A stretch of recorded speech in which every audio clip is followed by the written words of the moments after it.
What is up guys, this is Alien Theo, coming at you with a discussion video about trends and bandwagoning in Yu-Gi-Oh! And how it affects the community. So recently, over the past 2 weeks, we've had a lot of price fluctuations in the different cards and decks that are now available to us. We're in a new format with the new set that has come out, Duelist Alliance. Everyone's scrambling to get the best cards and the best counter cards against those meta decks. It's been brought to my attention that we have had a lot of problems with prices and how extreme the pricing gets when a card is in favour, when a card is really wanted by the meta.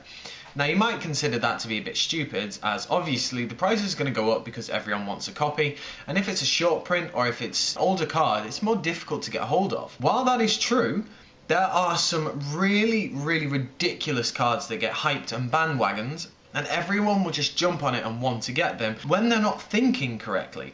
So for example, we have Vanity's Emptiness that hit $30, $40, about £30, £20 for us in the UK. That is a lot for a common card, but if you look at the actual thing, it's a Starstrike Blast, and it was a short print common, and they're pretty hard to get. It just makes me think that, okay, that's kind of warranted, because that card is in dire need of a reprint. Like, that's one of the top 5 cards that needs a reprint in my opinion, if not one of the top ones. But then you look at other things like the Beginning of the End, the most new one which happened last night and was so stupid, and I'll tell you about it in a second, but it was Spell Chronicle.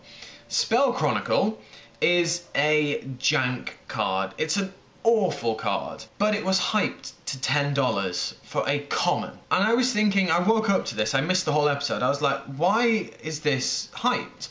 I did a little bit of research into it and it turned out to be a bogus hype to see what would happen. I think that's a little bit disgusting in my opinion. People who are in a position of trust and power decided to hype a jank card and say, well, we think this card's the next great card that is going to change the meta's face. And ARG put it up to $10 per card. Now people started panic buying, and people didn't actually, by the looks of it, read the card because it's terrible. You discard your whole hand and then you banish 5 spell or traps from your deck, and every time your opponent activates, I think, 2 spells, they can choose 1 to add. It's ridiculous. It's an absolutely awful card, and regardless of the hype, people should realise that they're having their leg pulled. This card is shit and you should not be buying it.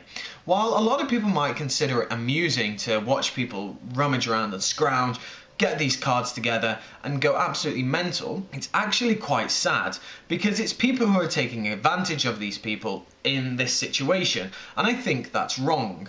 Not everyone has the common sense to actually think, okay, well, let's think about this logically. Logical thinking isn't something that comes naturally to people. It's unfair to take advantage of Z people. Now that kind of goes into another video, which could be the ethics of Yu-Gi-Oh!, which I won't get completely onto now, because I think in the future it could have a good discussion point. Bandwagoning in Yu-Gi-Oh! Is something that is very much a thing, and it has always been a thing. Card prices have always fluctuated depending on their usability in the meta. That is just a standard thing that is a part of the game, and if you don't think it's a part of the game, then you haven't been in the game for long enough, because it has always happened, more so since the internet has become a big player part in the game. Because if you look at it now, we get all our information from the internet, everything like that, and it's happened for obviously since the internet became more readily available to people. Some advice that I would give to Yu-Gi-Oh! Players out there when a new card is hyped: just take a step back for a second and think about it. Look at the current meta cards in the meta, look at the decks in the meta, and then read the card effect to see if it will actually work. One hand, Vanity's Emptiness is a great card and has been a great card for a very long time. It hasn't peaked in this format, it hasn't become amazing because it's always been amazing. So the price hype is a little bit unjustified for me, because it does the exact same thing as it did a couple of formats ago. Beginning of the End was hyped to about, I think it was about $10 for this pretty crap Ultra / Ulti. I think it was a Phantom of Dart in this set, because people thought it would be good in Burning Abyss, where it's actually not. I think the effect is if you have 7 darks in your grave, banish 5 and draw 3.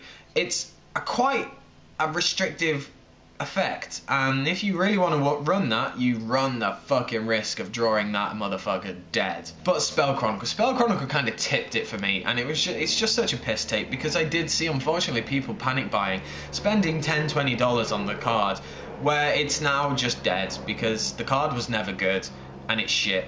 And I think it's poor form from the people who actually started that fake hype up in that position, because it's a betrayal of trust. And while you can argue on one hand that these people should be clever enough not to get caught up in the hype, the other fact is not everyone works like that, not everyone functions like that, and I just think it's wrong.